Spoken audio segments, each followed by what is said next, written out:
चलिए, तो जैसा कि हम सुप्रीम कोर्ट पढ़ रहे थे, सुप्रीम कोर्ट के संदर्भ में मैंने समझ लिया था कि सुप्रीम कोर्ट की जो कोलेजियम व्यवस्था है उसके तहत किस प्रकार से न्यायाधीश या अन्य न्यायाधीश किस प्रकार से नियुक्त किए जाते हैं, उसके विषय में मैंने कंप्लीट ही समझ लिया था। ओके, आज जो हम पढ़ेंगे वो पढ़ेंगे सुप्रीम कोर्ट की कार्यप्रणाली, यानी कि सुप्रीम कोर्ट के अपने क्या मायने हैं, साथ ही साथ वो किस प्रकार से काम करता है। क्योंकि कोई भी अगर संस्था है, अगर वो निश्चित रूप से स्थापित की गई है तो उसके अपनी एक वर्क प्रणाली होती है, कार्य प्रणाली होती है, जिसके तहत उसे कुछ ऐसी शक्तियां दी जाती हैं जिन्हें फॉलो करते हुए अपने को क्या करता है, वो क्रियान्वित करता है। तो आप यहाँ पे ये समझिए कि जो सुप्रीम कोर्ट है, सुप्रीम कोर्ट है, ये एक सर्वोच्च न्यायालय है। और सर्वोच्च न्यायालय का मतलब यही है कि ये सुप्रीम न्यायालय है, या हम इसे इस प्रकार से कह सकते हैं, ये एक संघ का न्यायालय है, राइट।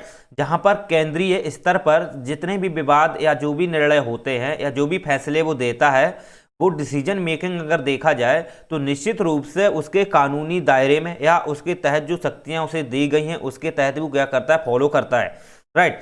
अब बात यहां हम ये करते हैं कि जो उसे शक्तियां दी गई हैं, जो उसे शक्तियां दी गई हैं, क्या वो शक्तियों के बाद भी वो कुछ अन्य शक्तियों का भी प्रयोग कर सकता है क्या?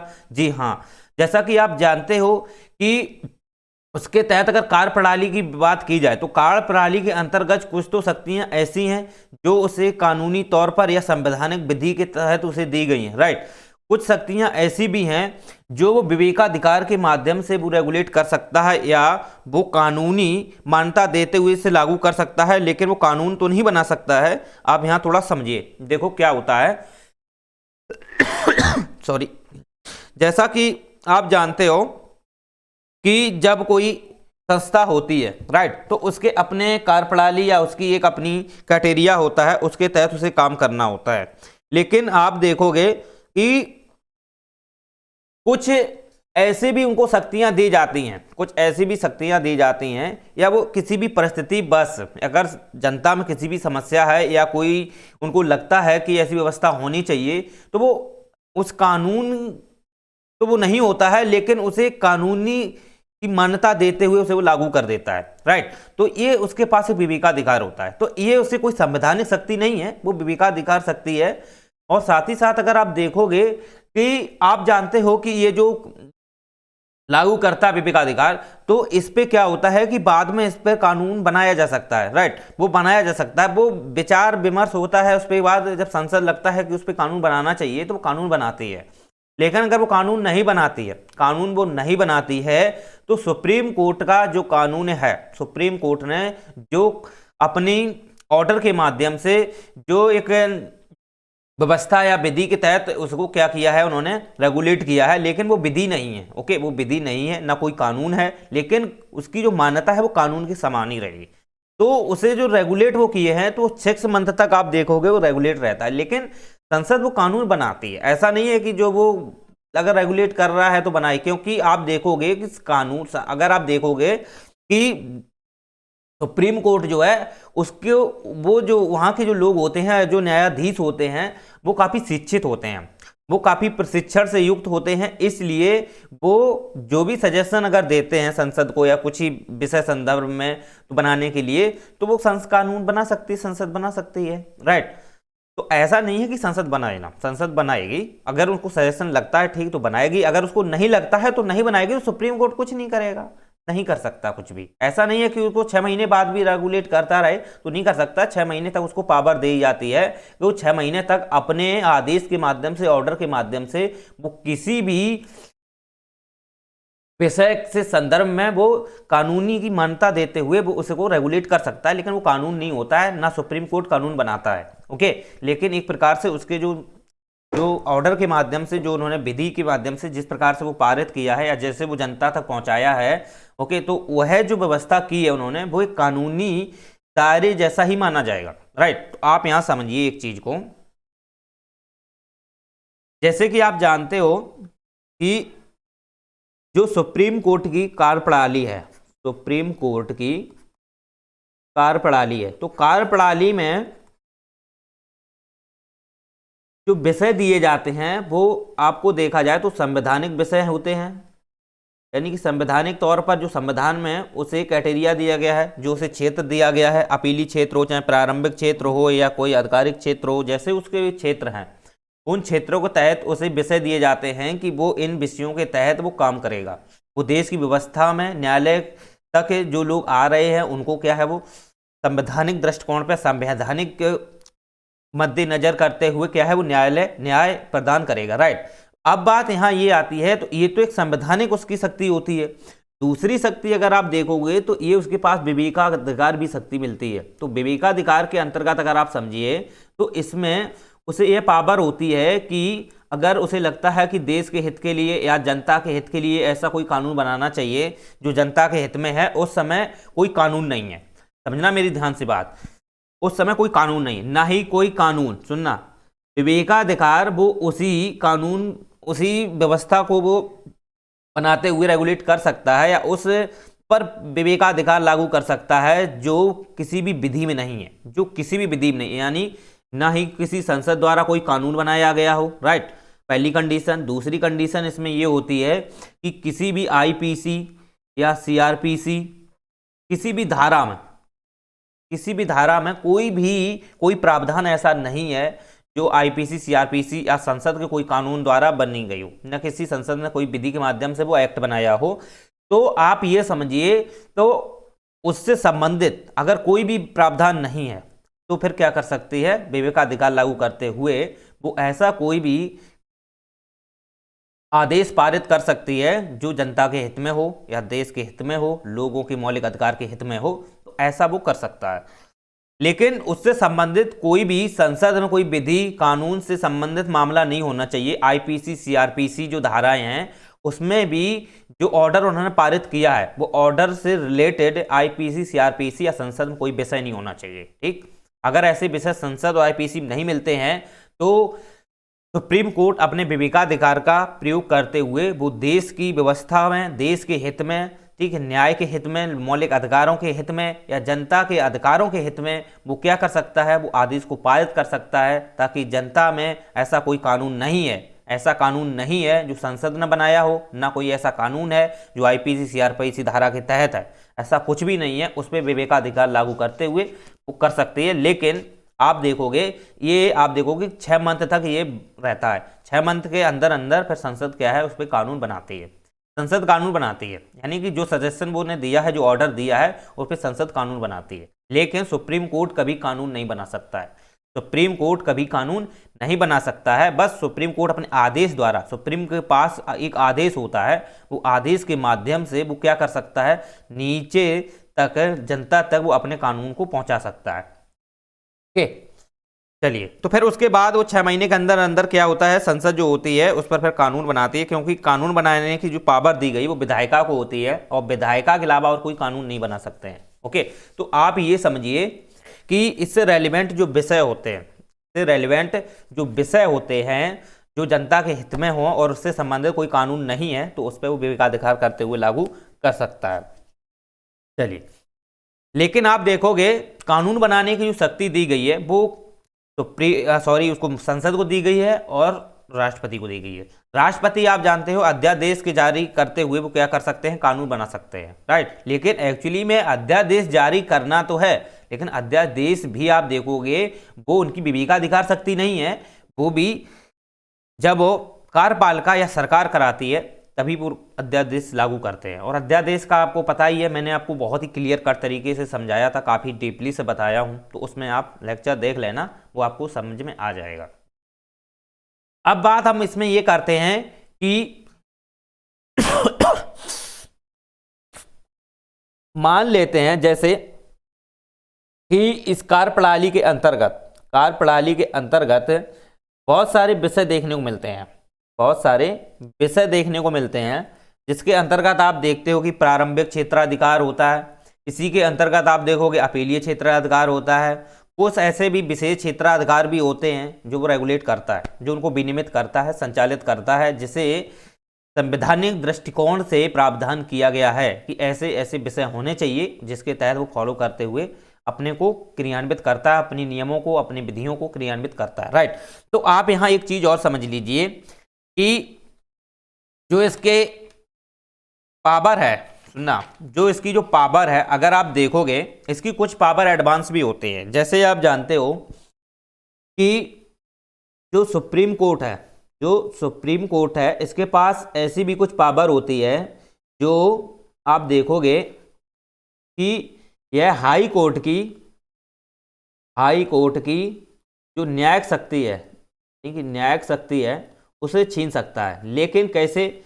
वो राष्ट्रपति के सलाह पर, राष्ट्रपति की सलाह पर न्यायिक शक्ति हाईकोर्ट की छीन सकता है। लेकिन एक चीज और दिमाग में रखना क्लियर कट, राष्ट्रपति की सलाह पे छीन सकता है, लेकिन राष्ट्रपति सलाह, ये सलाह जो है ना, राष्ट्रपति की जो सलाह है, ओके, ये भी आप देखना विवेकाधिकार सलाह नहीं है, ये सलाह जो होती है वो उनसे लेते हैं मंत्रिमंडल से, तब वो हाई कोर्ट को न्यायिक शक्ति देते हैं, तब वो छीन सकती है। ऐसा नहीं है कि राष्ट्रपति अपने मनमाने ढंग से सलाह दे दी हो और वो हाई कोर्ट की शक्ति को छीनवा मतलब परामर्श दे दे छीनने के लिए, तो ऐसा नहीं कर सकते हैं, राइट।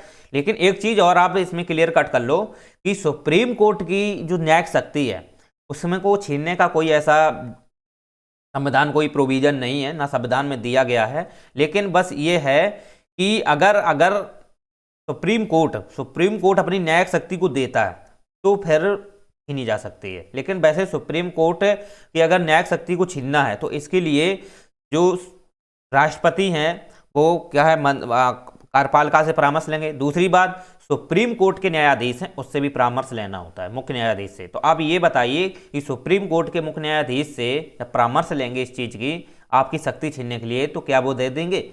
नहीं देंगे। तो फिर सुप्रीम कोर्ट की कार्यप्रणाली के अंतर्गत या हम कह सकते हैं सुप्रीम कोर्ट में ये कुछ ऐसी विशेष शक्तियां हैं जो सुप्रीम कोर्ट पर ही लागू होती हैं, या हम कह सकते हैं ऐसी कुछ शक्तियां भी हैं जो हाई कोर्ट की न्यायिक शक्तियों को वो वंचना प्रदान कर सकता है। तो ये चीजें आप स्पष्ट समझ सकते हो।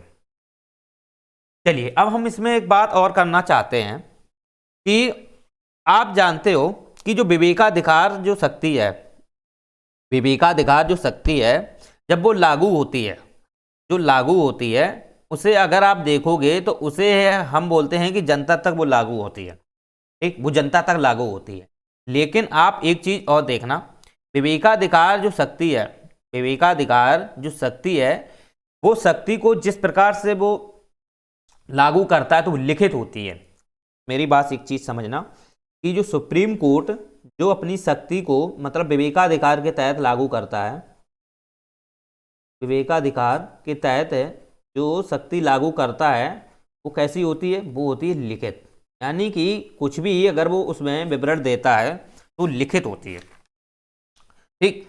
क्योंकि आप जानते हो लिखित होने का मतलब यही है कि इसे एक दर्जा 129 अनुच्छेद के तहत इसे अभिलेख न्यायालय की बात की जाती है। तो अभिलेख न्यायालय का मतलब यही है कि वह अभिलेख न्यायालय को थोड़ा समझ लो एक बार, यहाँ पे अभिलेख न्यायालय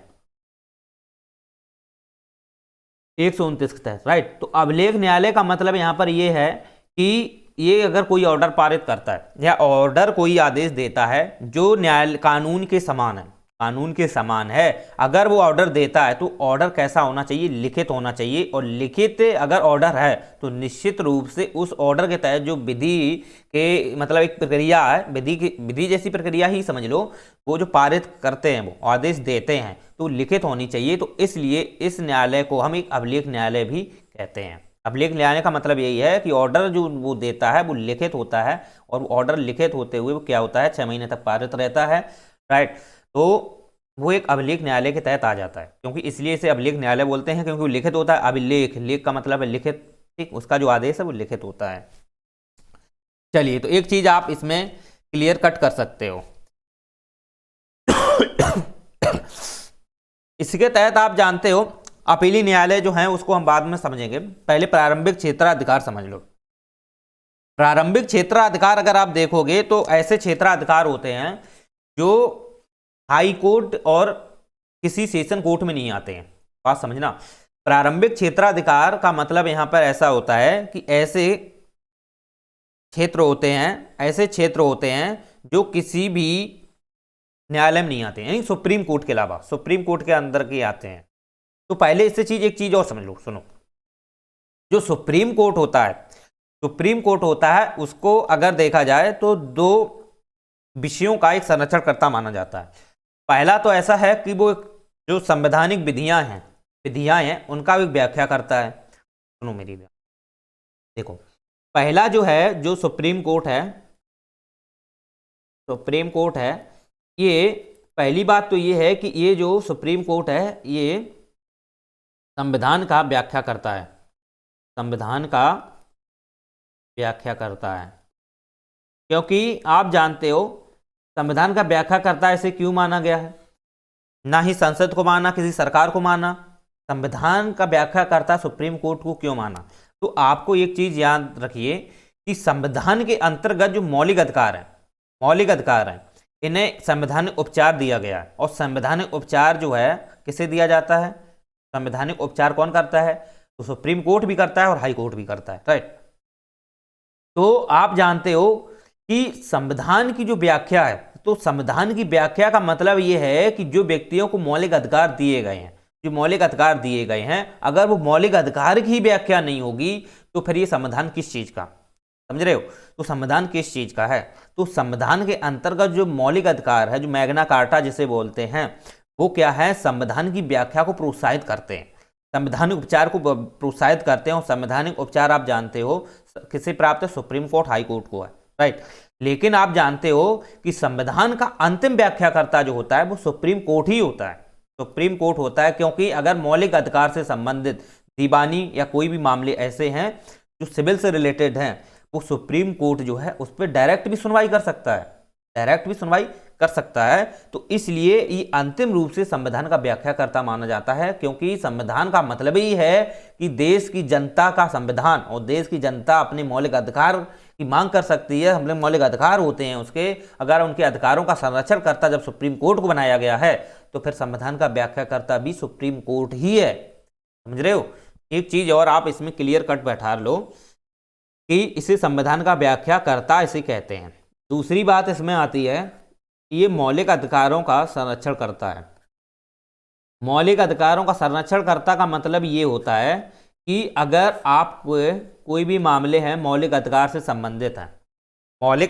संबंधित हैं, तो इन मामलों में जैसे कोई दीवानी मामले होते हैं, ठीक है, दीवानी मामले होते हैं, जैसे कई सारे मामले होते हैं जिसमें कृषि से रिलेटेड हो, खेती से रिलेटेड हो, संपत्ति से संबंधित मामले जो होते हैं वो दीवानी मामले ही होते हैं, राइट। तो ऐसे मामलों पर आप देखोगे तो हमेशा एक क्लियर कट कर लेना कि ऐसे मामलों पर जो सुप्रीम कोर्ट है वो संरक्षण करता है, और सुप्रीम कोर्ट इस पे न्याय प्रदान करता है, सजा नहीं देता है। एक चीज और क्लियर कट कर लो कि मौलिक अधिकारों के तहत अगर कोई सिविल है या न्यायालय या सिविल है या कोई दीवानी मामले हैं, इन मामलों से संबंधित कोई फैसला अगर हाई कोर्ट, सुप्रीम कोर्ट में जाता है तो उस पर सजा नहीं दी जाती है। रीजन क्यों? क्योंकि अगर कोई मामला है संपत्ति से रिलेटेड है तो वो एक बाद के संदर्भ में आ जाता है। आपको PIL समझेंगे तो PIL जो है पब्लिक जो इंटीग्रेशन जो लिटिगेशन, आपने नाम सुना हो PIL, जो PIL है ना, वो आप देखोगे जो जनहित याचिका हम जिसे बोलते हैं, एक प्रकार से बाद होता है, राइट। जो बाद होता है, बाद के तहत अगर कोई मामला जाता है तो वो एक सिविल मामले होते हैं, राइट। और सिविल मामलों पे सरकार जो सुप्रीम कोर्ट होता है वो न्याय प्रदान करता है, सजा नहीं देता है।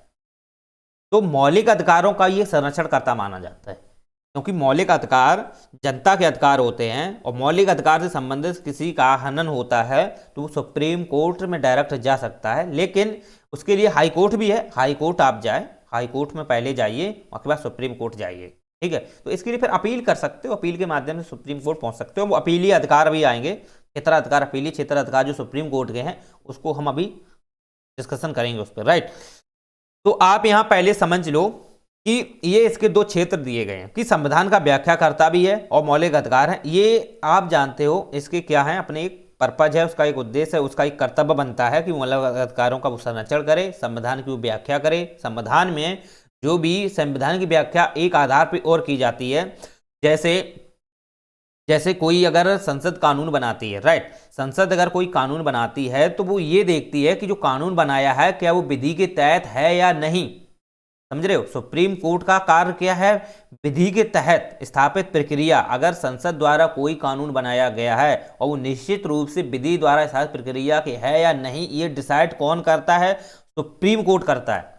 संविधान के अंतर्गत जितनी भी विधियां हैं, जितने भी अनुच्छेद हैं या आईपीसी, सीआरपीसी, जितनी भी धाराएं हैं, राइट, इस पे अगर देखा जाए तो इसकी व्याख्या कौन कर रहा है? सुप्रीम कोर्ट कर रहा है। और सुप्रीम कोर्ट आप जानते हो, सुप्रीम कोर्ट आप जानते हो कि कोई भी कानून अगर विधि द्वारा स्थापित प्रक्रिया के तहत नहीं है ना, विधि द्वारा स्थापित प्रक्रिया के तहत नहीं है ना, तो उसे असंवैधानिक घोषित कर देगा, राइट। इसलिए संविधान की व्याख्या तभी की जा सकती है जब वो विधि के तहत हो। तो संविधान की व्याख्या मतलब है कानूनों की व्याख्या, और कानूनों की व्याख्या का मतलब क्या है कि कानून सही है या गलत, विधि के तहत है या नहीं, संविधान में विधि है उसके तहत है या नहीं, ये सुप्रीम कोर्ट देखता है। समझ रहे हो? तो इसके मतलब ये कहते हैं संविधान की व्याख्या करता है वो। मौलिक अधिकारों का संरक्षण करता है, तो मैंने आपको बता ही दिया है कि मौलिक अधिकार हैं, ठीक है। सुप्रीम कोर्ट का उत्तरदायित्व तो बनता है कि मौलिक अधिकारों का संरक्षण करे। अंतिम संरक्षक करता है वो, अंतिम न्यायालय करता है वो। सुप्रीम कोर्ट के ऊपर फिर कोई कोर्ट नहीं होता है, केवल फिर राष्ट्रपति होते हैं, वो उनको क्षमा करने की शक्तियां होती हैं। चलिए अब बात हम करते हैं इसमें कि इनके कुछ प्रारंभिक क्षेत्राधिकार होते हैं। प्रारंभिक क्षेत्राधिकार आप देखोगे तो पहला, आप सुप्रीम कोर्ट की कार्यप्रणाली के अंतर्गत प्रारंभिक क्षेत्राधिकार, तो प्रारंभिक क्षेत्राधिकार में आप देखते हो कि ये ऐसे अधिकार होते हैं जो मौलिक अधिकारों से जुड़े होते हैं। मौलिक अधिकारों या मूल अधिकार, दोनों बोल सकते हैं, मौलिक अधिकार या मूल अधिकार से जुड़े हुए मामले होते हैं। और ये प्रारंभिक क्षेत्राधिकार का मतलब ही ये है कि प्रारंभिक यानी कि ऐसा क्षेत्राधिकार है जो प्रारंभ में है, जिसमें सीधा सीधा सुप्रीम कोर्ट इंटरफेयर करता है। यहां पर high court, session court interfere नहीं कर सकता इन मामलों में। समझ रहे हो? इनमें high court, supreme court high court, session court, जो डिस्ट्रिक्ट कोर्ट होते हैं वो इसमें इंटरफेयर नहीं करते हैं। ये प्रारंभिक क्षेत्राधिकार है। और प्रारंभिक क्षेत्राधिकार ऐसे क्षेत्राधिकार होते हैं जो कहीं ना कहीं सरकारों के बीच, ठीक, यानी कि दो राज्यों के बीच हो, या दो राज्यों की भूमि से संबंधित हो, या दो राज्यों की सीमा विवाद से संबंधित हो, नदी विवाद से संबंधित हो, राइट, या किसी न्यायालय से संबंधित हो, राइट। तो इनसे संदर्भित जुड़े या दो राज्यों के बीच, इन दो राज्यों के बीच विवादास्पद मामले हो, ऐसे मामले जो होते हैं इसमें हाई कोर्ट, सेशन कोर्ट का कोई काम नहीं होता है। इसमें सुप्रीम कोर्ट सीधे फैसला ले सकता है। समझ रहे हो? सीधा सुप्रीम कोर्ट इसमें फैसला ले सकता है। तो आप एक चीज ये दिमाग में रख सकते हो कि ऐसे मामले जो होते हैं जिनकी शुरुआत केवल सुप्रीम कोर्ट से होती है, ऐसे मामले जिसकी शुरुआत सीधे सुप्रीम कोर्ट से होती है, उन मामलों को हम कह सकते हैं कि ये मामले जो है प्रारंभिक क्षेत्राधिकार के अंतर्गत। तो प्रारंभिक क्षेत्राधिकार में आप जानते हो, जैसे बाद आपने पढ़े हो, तो बाद आप जानते हो कि कोई बाद ऐसे भी होते हैं जो हाई कोर्ट और किसी मौलिक अधिकार से जुड़ा हुआ हो, राइट। हाई कोर्ट या किसी मौलिक अधिकार से, या हम ऐसे कह सकते हैं किसी व्यक्ति के मौलिक अधिकार या राज्य सरकार से जुड़ा हो। तो ऐसे मामले जो होते हैं वो बाद के रूप में कहां जाते हैं? सुप्रीम कोर्ट में जाते हैं, और सुप्रीम कोर्ट पर निर्णय सुनाता है। तो वो हम आपको अभी क्लियर कर देंगे। जो सिविल दीवानी मामले होते हैं उसमें वो अपील करते हैं, राइट। हाई कोर्ट से वो संतुष्ट नहीं है तो अपील करते हुए सुप्रीम कोर्ट जाते हैं। सुप्रीम कोर्ट डायरेक्ट भी जा सकते हैं, लेकिन इसके लिए हाई कोर्ट है, हाई कोर्ट में जाइए, ठीक है।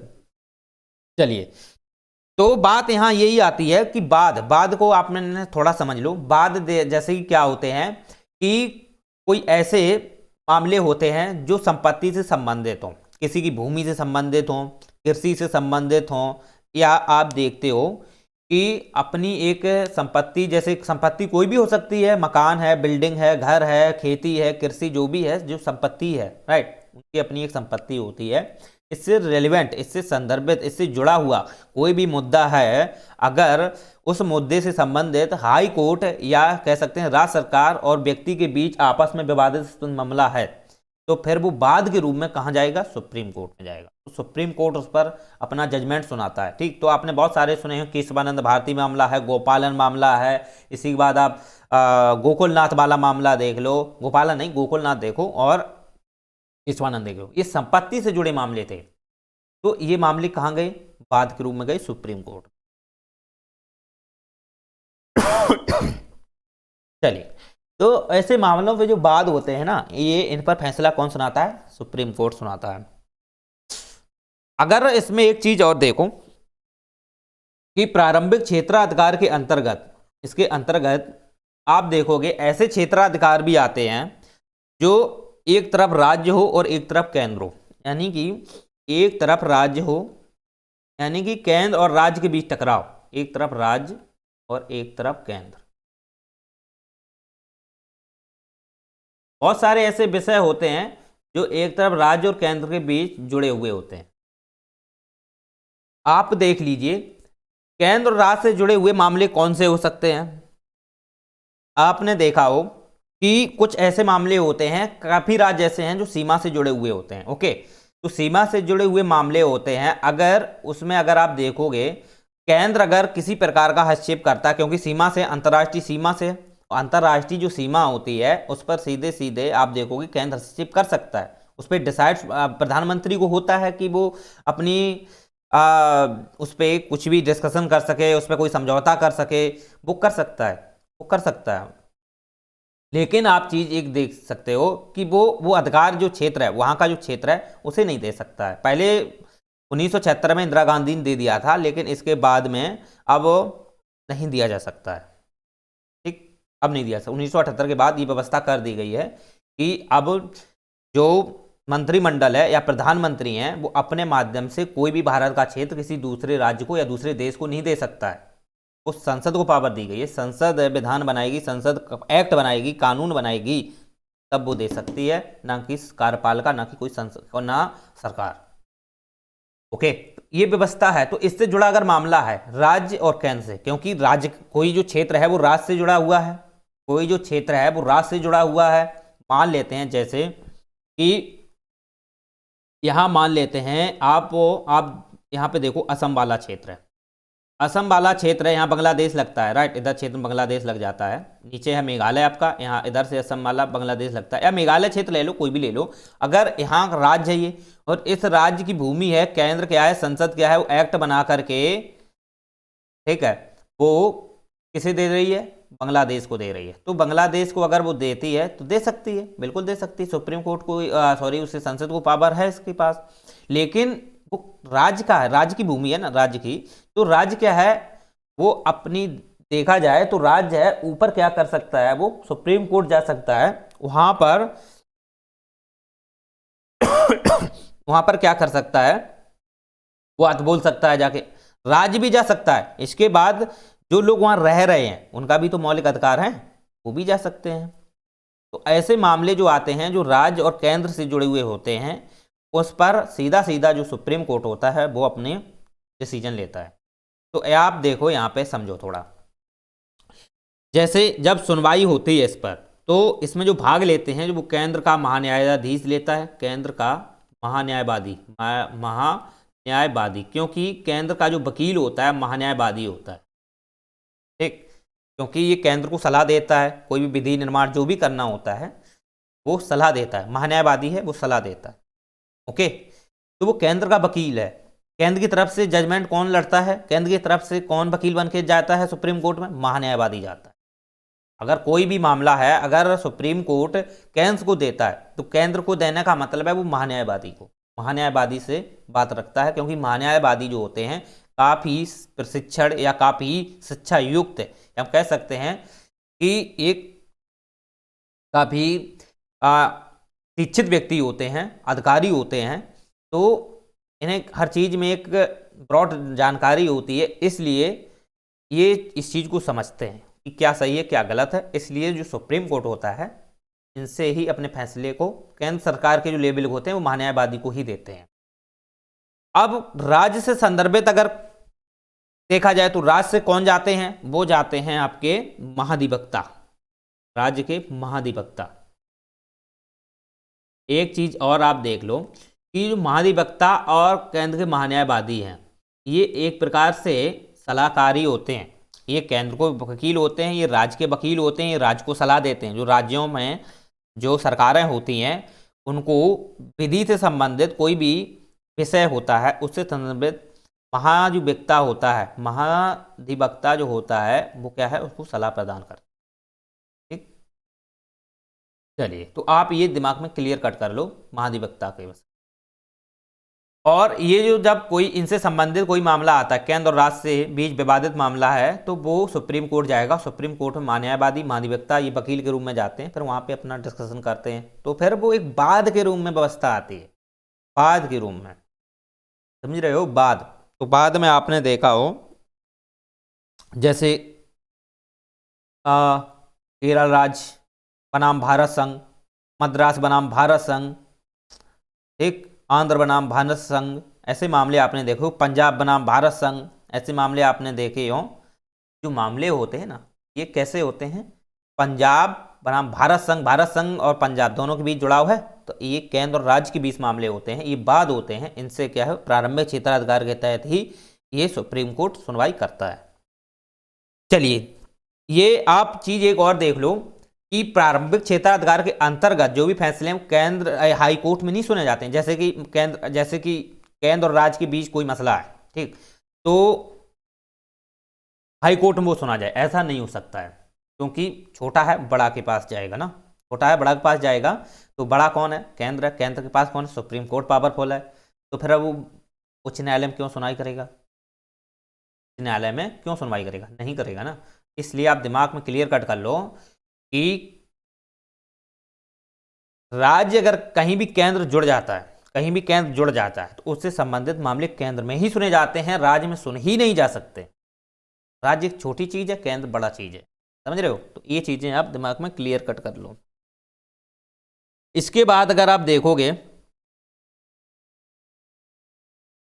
जैसे हाई कोर्ट से ऐसे कुछ बहुत सारे मुद्दे होते हैं, हाई कोर्ट में जो बहुत सारे ऐसे मुद्दे होते हैं जो कहीं ना कहीं देखे जाएं तो दीवानी संबंधित मुद्दे हों या संवैधानिक मुद्दे हों, समझ रहे हो, या दीवानी मामले हों या संवैधानिक मामले हों, इन मामलों पर अगर सुप्रीम कोर्ट को लगता है कि ये मामला हमारे अधिकार क्षेत्र में आता है, ठीक है, वैसे दीवानी मामले उसमें भी आते हैं, दीवानी मामले आते हैं, लेकिन संवैधानिक मामले ज़्यादातर देखो, संवैधानिक मामले से संबंधित अगर कोई निर्णय है, संविधान से संबंधित है, ओके, विधि से संबंधित है, उससे अगर कोई निर्णय है, अगर वो हाई कोर्ट में है और हाई कोर्ट उस पर दे रहा, पहली बात तो हाई कोर्ट में होते नहीं है जहां तक हो, तो हाई कोर्ट में अगर है तो हाई कोर्ट से क्या है, जो सुप्रीम कोर्ट होता है वो प्रतिषेध जारी करते हुए उस पर मनाही कर सकता है, समझ रहे हो, मनाही कर सकता है, उसे खत्म कर सकता है कि आप ऐसा नहीं कर सकते, ये हमारे अधिकार क्षेत्र में है। और अधिकार क्षेत्र में मतलब है ये प्रारंभिक अधिकार क्षेत्र है उसका, या हम कह सकते हैं अपीलीय क्षेत्राधिकार भी है, अपीलीय क्षेत्राधिकार हम पढ़ेंगे उसके अंतर्गत। तो संवैधानिक जो पावर है वो किसे दी गई है, सुप्रीम कोर्ट दी गई है। अगर उससे जुड़ा मामला हाई कोर्ट में है और हाई कोर्ट उसमें कोई डिसीजन दे रहा है, तो सुप्रीम कोर्ट उस पर प्रतिषेध जारी करते हुए, प्रतिषेध रिट है, ठीक, संवैधानिक उपचार का प्रतिषेध रिट है, उसको जारी करते हुए वो मनाही कर सकता है और उसको खत्म कर सकता है। लेकिन अगर वो चाहता है, अगर वो चाहता है कि कुछ ऐसा मामला है जो दीवानी संबंधित मामला है, एक दीवानी संबंधित मामला है, तो उस मामले को उत्प्रेषण जारी करते हुए, उस मामले पर उत्प्रेषण जारी करते हुए वो अपने पास बुला लेता है, समझ रहे हो ना। तो आप एक चीज ये दिमाग में क्लियर कट कर लो कि रिट जारी करने की जो पावर दी गई है, जो पावर दी है वो हाई कोर्ट सुप्रीम कोर्ट दोनों को है, दोनों को है, लेकिन उनका जो क्षेत्राधिकार है उस विशेष पर कोई हस्तक्षेप नहीं कर सकता है। इसलिए हम कह सकते हैं कि हाई कोर्ट जो होता है वो सुप्रीम कोर्ट के अधीनस्थ नहीं होता है, अधीनस्थ नहीं होता है, ओके। चलिए, क्योंकि जैसे आप जानते हैं बहुत सारे ऐसे विषय होते हैं जो प्रमाण पत्र जब हाई कोर्ट देता है तभी सुप्रीम कोर्ट में सुनवाई होती है, जब प्रमाण पत्र जारी नहीं करेगा सुप्रीम कोर्ट नहीं सुनवाई करता, ठीक है। और इसलिए अधीनस्थ नहीं बोलते हैं, अगर अधीनस्थ होगा तो प्रमाण पत्र का कोई मतलब ही नहीं, सीधा सीधा आप हाई कोर्ट को आदेश देगा कि ये मेरा लाओ, ये हम सब कुछ करेंगे। लेकिन कर सकता है हर सभी में नहीं, दीवानी मामले में कर सकता है, संवैधानिक मामले में कर सकता है वो, हो, लेकिन फिर भी प्रमाण पत्र होना चाहिए। प्रमाण पत्र वो देता है जो वकील, जो मतलब वहाँ पे काम करते हैं, जो लोग जिसको न्याय देना है, ठीक है, उसको प्रमाण पत्र जारी करता है, तब वो सुप्रीम कोर्ट में जा सकता है। चलो, तो आप ये चीज़ें समझ सकते हो। दूसरी जो क्षेत्राधिकार आता है इसी प्रारंभिक के अंतर्गत, वो आता है दो या दो से अधिक राज्यों के बीच विवाद, दो या दो से अधिक राज्यों के बीच विवाद। तो ये जो क्षेत्राधिकार है प्रारंभिक क्षेत्राधिकार है। जैसा कि आप जानते हो कि राज्यों के बीच कैसे विवाद हो सकते हैं। पहला तो हो सकता है भूमि विवाद। भूमि का मतलब ये है सीमा विवाद। भूमि विवाद हम ले सकते हैं या हम कह सकते हैं सीमा विवाद। दूसरा आता है जैसे नदी जल विवाद। नदी जल विवाद, ये जो विवाद हैं यही आते हैं, सीमा से संबंधित होंगे या फिर नदियों से संबंधित होंगे, तो जल बंटवारे को लेकर के, ठीक है। तो इनसे संबंधित अगर दो राज्यों के बीच या दो से अधिक राज्यों के बीच अगर विवाद है, भूमि को संपत्ति या सीमा से संबंधित विवाद है या नदी जल से वितरण को लेकर विवाद है, तो ऐसे मामले पर भी सुप्रीम कोर्ट ही सुनता है। समझ रहे हो। भूमि संबंधित विवाद आप देख लो तो उड़ीसा छत्तीसगढ़ विवाद देख लो, ठीक। असम वाला, असम मेघालय वाला वो उधर विवाद देख लो, मिजोरम का विवाद देख लो, राइट। इसके बाद आप आंध्र प्रदेश तेलंगाना विवाद देख लो। साथ ही साथ आप बहुत सारे विवाद हैं जो सीमा पर विवाद हैं, वो आप देख सकते हो। तो ये सीमा से रिलेवेंट जो विवाद होते हैं इसकी सुनवाई कौन करता है? सुप्रीम कोर्ट का। इसकी सुनवाई हाई कोर्ट नहीं करता है।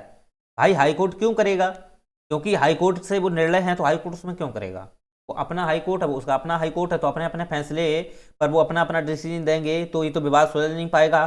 तो इसका सुलझाने के लिए अंतिमकर्ता होना चाहिए। तो अंतिमकर्ता कौन होता है फिर इसके लिए? Supreme court. सुप्रीम कोर्ट पर सुनवाई करता है इस पर, राइट। तो आप ये क्लियर कट कर लीजिए माइंड में, भूमि से संबंधित सीमा से रिलीवेंट कोई विवाद अगर आता है, क्षेत्रीय से संबंधित अगर कोई विवाद आता है, तो वो निर्णय जो है, उसका फैसला जो होता है वो सुप्रीम कोर्ट।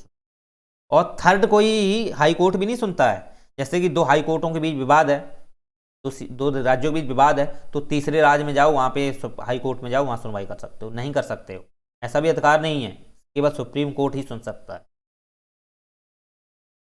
चलिए, इसके बाद आप देखोगे नदी जल विवाद है। तो नदी जल विवाद तो आप जानते ही हो कि कावेरी नदी विवाद है, कृष्णा नदी जल विवाद है, ओके। तो ऐसी ब्यास नदी जल विवाद है। इसी में आप देखोगे तो आप उधर देख लो, पश्चिम बंगाल में उड़ीसा वाला क्षेत्र है, उसमें नदी जल विवाद है, महानदी जल विवाद है। इसके बाद ऐसे बहुत सारे विवाद देखने को मिलेंगे आपको नदी जलों के। तो उसको लेकर आप देखोगे केंद्र में एक आयोग होता है, नदी जल विवाद आयोग, और नदी जल विवाद अधिनियम 1960 के तहत इसको किया जाता है। तो उसमें आप जानते हो कि नदी जल विवाद बोर्ड अधिनियम है, राइट। तो वो क्या करता है, नदियों से संबंधित जो जल वितरण है उसकी सुनवाई कराता है। तो लेकिन वो सुनवाई जो होती है केंद्र में ही होती है। और आप देखोगे भूमि से संबंधित अगर है तो उसके लिए भी अधिनियम है। तो सबसे आप ये चीज़ें देखा हो, अंतर्राज्यीय जो परिषदें होती हैं, या हम कह सकते हैं अंतर्राज्यीय परिषदों के अंतर्गत जो विषय होते हैं वो क्या होते हैं, अलग अलग पार्टों में होते हैं, ठीक है। तो वहाँ की वो अगर किसी प्रकार की परिस्थिति या कोई विवाद देखने को मिलता है तो अंतर्राज्यीय परिषदें होती हैं, वो बैठक करती हैं, उस पर सुनवाई करती हैं, ठीक। अगर वो सुनवाई में नहीं कर पाती हैं तो फिर वो सुप्रीम कोर्ट में उसकी सुनवाई की जाती है, ओके। तो फिर उसके लिए आप अंतर्राज्यीय जो जल आयोग होता है या अंतर्राज्यीय जल विवाद आयोग होता है, उसकी सुनवाई सुप्रीम कोर्ट में कराता है। तो इस प्रकार आप देख सकते हो। तो आप यही चीज़ समझिए, आप यही चीज़ समझ लीजिए कि यहाँ पर दो या दो से अधिक राज्यों के बीच कोई भी विवाद हो उसकी सुनवाई कौन करता है? सुप्रीम कोर्ट ही करता है। तो ये उसके एक प्रारंभिक क्षेत्राधिकार हैं, ओके। ये इसके प्रारंभिक क्षेत्राधिकार हैं, इसमें हाई कोर्ट है, सेशन कोर्ट का कोई हस्तक्षेप नहीं हो सकता है। चलिए 1 मिनट।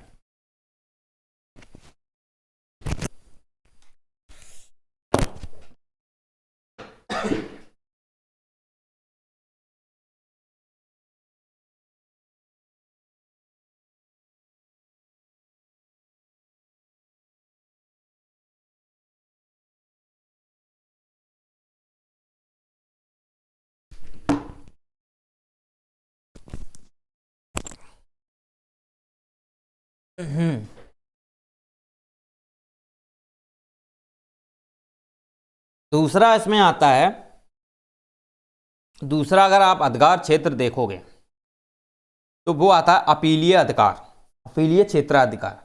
तो अपीलीय क्षेत्राधिकार में अगर आप देखोगे तो अपीलीय क्षेत्रीय अधिकार ऐसे लिख सकते हैं।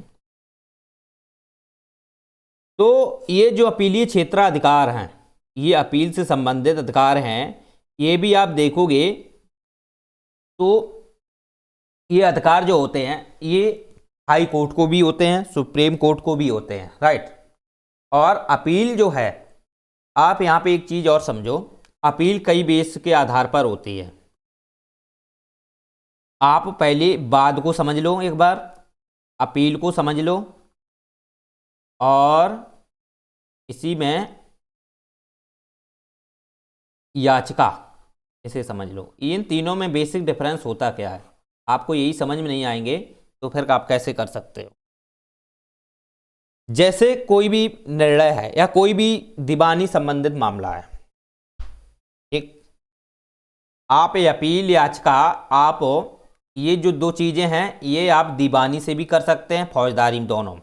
आपराधिक मामलों में भी अपील होती है, फौजदारी मामलों में भी, या कह सकते हैं अपील होती है, दीवानी मामलों में भी अपील होती है। याचिका जो होती है दीवानी मामलों में भी दायर की जा सकती है और फौजदारी मामलों में भी दायर की जा सकती है। जबकि बाद से संबंधित अगर फैसले हैं, अगर बाद से रेलिवेंट अगर फैसले हैं, तो आप देखोगे ये बाद जो होते हैं ये दीवानी मामले होते हैं, इसमें फौजदारी वाले मामले नहीं आते हैं बाद में, क्योंकि बाद एक प्रकार का, बाद का मतलब होता है न्याय, बाद का मतलब होता है न्याय। और ये जो बाद होते हैं ये आप देख सकते हो कि ऐसा विवाद हो जो किसी राज्य और किसी व्यक्ति के बीच हो, या ऐसा विवाद है जो राज्य और उनके संपत्ति को लेकर हो, या ऐसा विवाद है जो व्यक्ति के मौलिक अधिकारों से लेकर के हो। कोई भी मौलिक अधिकार, इतने सारे उनमें मौलिक अधिकार हैं, राइट। तो उनसे संबंधित अगर राज्य किसी प्रकार का उनके मौलिक अधिकारों का हनन करता है, ओके, या केंद्र उनका हनन करता है, दोनों की बात है, केंद्र करता है या राज्य करता है, तो उसमें वो व्यक्ति जो है वो क्या कर सकता है, या तो हाई कोर्ट जाएगा, अगर केंद्र से संबंधित नहीं है, राज्य से ही है, राज्य से संबंधित है, तो वो क्या है, पहले तो हाई कोर्ट जाएगा, तो हाई कोर्ट में जाएगा। तो आप जानते हो हाई कोर्ट में अगर वो जाता है तो हाई कोर्ट में आप एक चीज़ समझिए, हाई कोर्ट अगर उस चीज़ को डिसीजन देता है, कोई भी डिसीजन देता है, तो वो वहाँ डिसीजन बाद के रूप में नहीं होते हैं, वहाँ डिसीजन बाद के रूप में नहीं होते हैं, वो वहाँ पे न्याय दिया जाता है, ठीक है। अगर वो न्याय से, अगर वो व्यक्ति संतुष्ट नहीं है, अगर वो व्यक्ति न्याय से संतुष्ट नहीं है, हाई कोर्ट में गया, राज्य से संबंधित मामला था, हाई कोर्ट में गया, तो हाई कोर्ट में वो व्यक्ति को न्याय से संतुष्टि नहीं मिली, ठीक है, केशवानंद देख लो चाहे गोकुलनाथ देख लो, ऐसे बहुत सारे फैसले रहे हैं, ठीक, उसको संतुष्टि नहीं मिली, तो फिर क्या होता है कि यही व्यक्ति जो है वो अपील करते हुए, सुनना मेरी बात, अपील करते हुए वो कहाँ जा सकता है, सुप्रीम कोर्ट में। तो यहाँ पर जो अपील है ना, अपील का मतलब है ये दीवानी मामलों में बाद के रूप में होती है, ठीक। फौजदारी मामलों में आप देखोगे तो अपील जो की जाती है वो सेशन मामलों से आप जाओगे, जैसे डिस्ट्रिक्ट कोर्ट से आप ऊपर जाओगे हाई कोर्ट से आप सुप्रीम कोर्ट। तो इस प्रकार से आप देखोगे परिता जो है नीचे से ऊपर तक जो अपील की होती है वो देखने को मिलती है, वो फौजदारी मामलों में होती है। जबकि दीवानी मामलों में अगर अपील है तो दीवानी मामलों में सेशन में अपील नहीं होती है, सेशन जो कोर्ट होते हैं उनमें नहीं होती है, वो कहाँ होती है, हाई कोर्ट और सुप्रीम कोर्ट में। तो आप यहाँ पे एक चीज़ क्लियर कट ये कर सकते हैं कि अपीलीय जो है वो फौजदारी और दीवानी दोनों में होती है, बस यही है कि दीवानी मामले जो होते हैं उस पर appeal high court supreme court में दी जा सकती है, समझ रहे हो, हाई कोर्ट और सुप्रीम कोर्ट में। और अपील आप दोबारा भी कर सकते हो, अपील कर सकते हो, ठीक है। तो वो होती है दीवानी मामलों में। और फौजदारी मामलों में जो अपील होती है वो सेशन से जाकर के सेशन में फिर हाई कोर्ट में या डिस्ट्रिक्ट कोर्ट या हाई कोर्ट, फिर इसके बाद सुप्रीम कोर्ट प्रकार से। ये मैंने आपको समझा दी। याचिका आप देखोगे, याचिका का मतलब ये होता है कि अगर कोई निर्णय ऐसा है, एक ऐसा कोई निर्णय है या कोई ऐसा निर्णय है जो आपके हित में नहीं है या अनहित में है, या कोई ऐसे न्यायालय ने ऐसा कोई निर्णय सुनाया है जो आपके हित में नहीं है, या हम कह सकते हैं जो संवैधानिक दृष्टिकोण में नहीं दिया गया है, ऐसे भी हम बोल सकते हैं। ठीक है,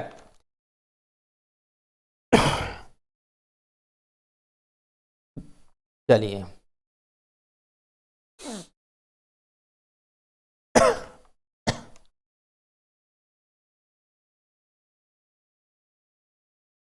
चलो, जो याचिका जो होती है ना, वो ऐसे मामलों में मतलब दायर की जाती है जो न्याय से संबंधित नहीं होते हैं, न्याय से जुड़ा ना हो, ऐसा मामला जो न्याय से जुड़ा ना हो उस पर याचिका आप दायर कर सकते हैं। जैसे अगर एग्जाम्पल में अगर हम लें तो आप जानते हो कि बहुत सारे मामले ऐसे होते हैं, ऐसे मामले होते हैं जो कहीं ना कहीं व्यक्तियों को दोषी ठहरा देते हैं।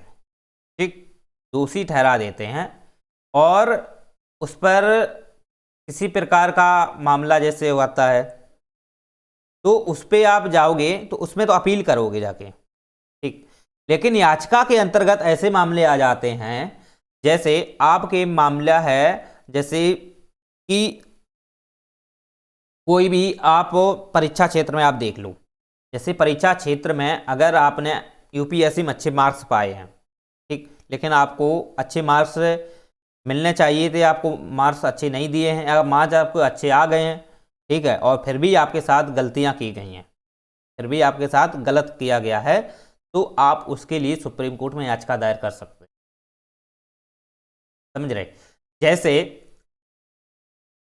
मान लेते हैं कि आपके संदर्भ में कोई ऐसा मामला है जो लगना चाहिए कि हम किसी भी अधिकारी से उस चीज को सुनवाई कर सकते हैं, जैसे कि आप कह सकते हो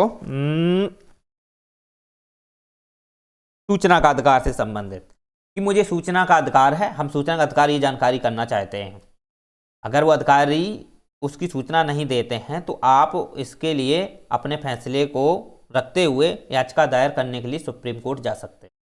और हाई कोर्ट में भी याचिका दायर होती है, याचिका कहीं भी दायर कर सकते हो, high court, supreme court, session न्यायालय, कहीं याचिका दायर हो जाती है। चलिए, तो याचिका बस यही है कि न्याय से जुड़ा मामला नहीं होना चाहिए, उस पर याचिका दायर हो जाती है, जबकि अपील जो होती है, अपील जो होती है वो न्याय से जुड़ी होती है। अगर आपको किसी भी क्षेत्र में दीवानी हो या आपकी फौजदारी हो, उनको अगर आपसे संबंधित अगर आपको सही तरीके से निर्णय नहीं दिया गया है, न्याय नहीं दिया गया है, तो आप अपने से ऊपर अपील कर सकते हो। और बात जो होते हैं वो केंद्र के जो होते हैं वो सीधे सीधे विवादास्पद मामले होते हैं, मौलिक अधिकारों से जुड़े मामले होते हैं, दीवानी से जुड़े मामले होते हैं, उस पर वाद होता है, उस पर न्याय होता है। ठीक है, चलिए, तो उम्मीद करते हैं आपको ये समझ में आपको आ गया होगा। फौजदारी में भी देखो याचिका जैसे दायर कर सकते हो, जैसे कि आप जानते हो कि जैसे आपको न्याय दिया गया है, राइट, लेकिन वो न्याय आपको न्याय जैसा नहीं है, न्याय जैसा नहीं है, तो आप जैसे सुप्रीम कोर्ट ने कोई ऐसा निर्णय दिया है जो जो आप ऐसे कह सकते हो, ऐसा निर्णय मृत्युदंड दिया है, ठीक, तो आप दोबारा उससे अपील कर सकते हो, तो वो अपने फैसले को बदल भी सकता है। सुप्रीम कोर्ट के पास पावर होती है कि उसने जो भी फैसला दिया है वो बदल भी सकता है, अपील के तहत आप अपील कर सकते हो, या फिर आप चाहिए राष्ट्रपति के पास याचिका दायर कर सकते हो। ठीक है, तो याचिका दायर की जा सकती है, फौजदारियों में भी की जा सकती है।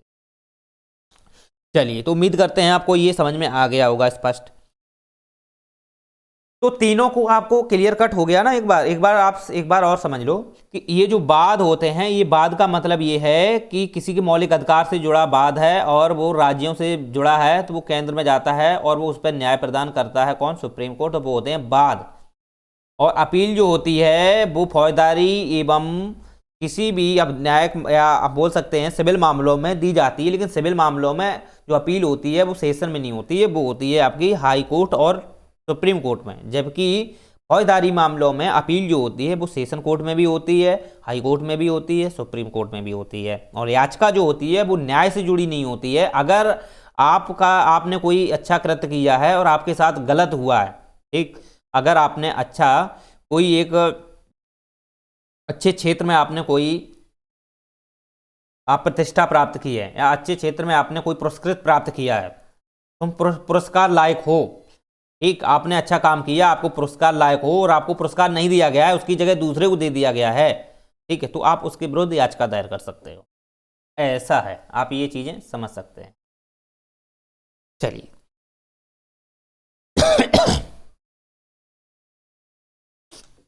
तो अपीलीय जो क्षेत्राधिकार हैं, अपीलीय जो क्षेत्राधिकार होते हैं, ठीक, तो इनके हम नेक्स्ट लेक्चर में पढ़ेंगे। आज के लिए इतना ही। अच्छा लगा हो तो चैनल को लाइक से सब्सक्राइब कीजिए, डिस्क्रिप्शन बॉक्स में जाके टेलीग्राम को ज्वाइन कर लीजिए।